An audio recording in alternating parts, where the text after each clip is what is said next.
Inilah rangkuman peristiwa demo di Indonesia, dari rakyat versus DPR, rakyat versus aparat, hingga api yang menjalar ke fasilitas umum, penjarahan rumah anggota DPR dan penonaktifan anggota Dewan. Sejak 25 Agustus hingga hari ini, inilah sejarah yang sudah terlanjur terukir bagi Indonesia. Sebuah babak baru yang akan dikenang oleh generasi mendatang. Sebuah cerita penuh luka, kemarahan, dan tuntutan keadilan. Tontonlah kisah ini sampai habis agar kita semua benar-benar paham apa yang sedang menimpa bangsa ini hari ini. Sejak tanggal 25 Agustus 2025, Indonesia bergolak. Gelombang demonstrasi melanda negeri. Semua bermula dari keputusan DPR. Tunjangan perumahan disetujui hingga 50 juta rupiah per bulan, angka yang jauh di atas rata-rata penghasilan rakyat kebanyakan. Sementara rakyat memikul beban sulitnya ekonomi, biaya hidup yang terus naik, pengangguran meroket, puluhan ribu pekerja kehilangan pekerjaan, mahasiswa dan buruh turun ke jalan menuntut keadilan. Di saat situasi memanas, media sosial menyulut amarah rakyat. Video viral memperlihatkan sejumlah anggota DPR berjoget di ruang sidang. Rakyat merasa diremehkan, wakilnya bersenang-senang sementara mereka menanggung beban hidup yang semakin berat. Tanggal 28 Agustus, bentrokan besar terjadi. Gas air mata, water cannon, dan dorongan massa tak terhindarkan.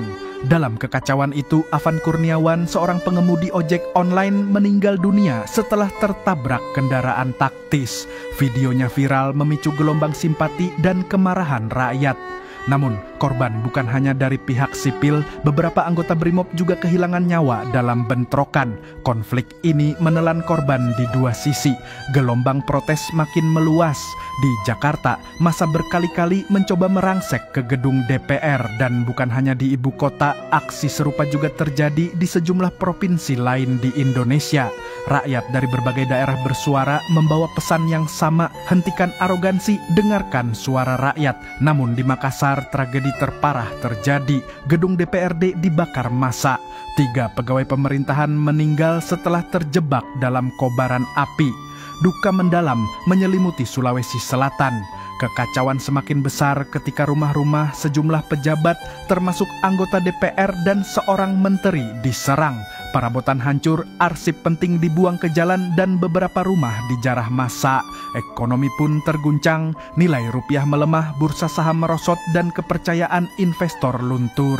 Pemerintah mengambil langkah darurat. Presiden Prabowo Subianto mencabut tunjangan DPR. Perjalanan luar negeri anggota Dewan dibatasi. 7 anggota BRIMOB ditahan terkait insiden Afan. Investigasi resmi diluncurkan. Namun pemerintah juga menegaskan bahwa kerusuhan tidak dapat ditoleransi. Akses informasi pun dibatasi. Siaran televisi nasional menahan liputan langsung. Fitur live di TikTok, Instagram, dan beberapa platform lain dimatikan. Publik menilai kebenaran semakin sulit dijangkau. Di tengah tekanan, beberapa ketua umum partai politik mengambil langkah keras. Sejumlah anggota DPR yang dinilai mencoreng nama partai dinonaktifkan. Publik bertanya-tanya apakah ini bentuk pertanggungjawaban atau sekadar manuver politik untuk menyelamatkan citra. Presiden menyampaikan belasungkawa baik untuk keluarga Afan juga untuk aparat yang gugur. Ia menyerukan ketenangan dan berjanji menindak siapapun yang melanggar hukum. Namun, hingga hari ini gelombang demonstrasi belum juga surut. Tuntutan rakyat semakin meluas, cabut tunjangan DPR, usut tuntas tragedi Afan dan korban Makassar, hormati aparat yang gugur, bersihkan Dewan dari anggota tak berintegritas, dan lakukan reformasi politik.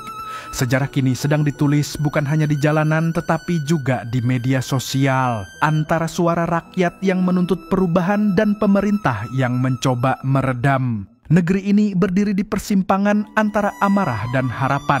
Apa pendapatmu tentang rangkaian peristiwa ini? Tulis di kolom komentar agar semakin banyak suara yang terdengar. Jika ada informasi yang kurang tepat atau kurang lengkap, silakan tulis di kolom komentar agar narasi ini bisa menjadi bahan diskusi dan bukan sekadar cerita yang terlewat begitu saja.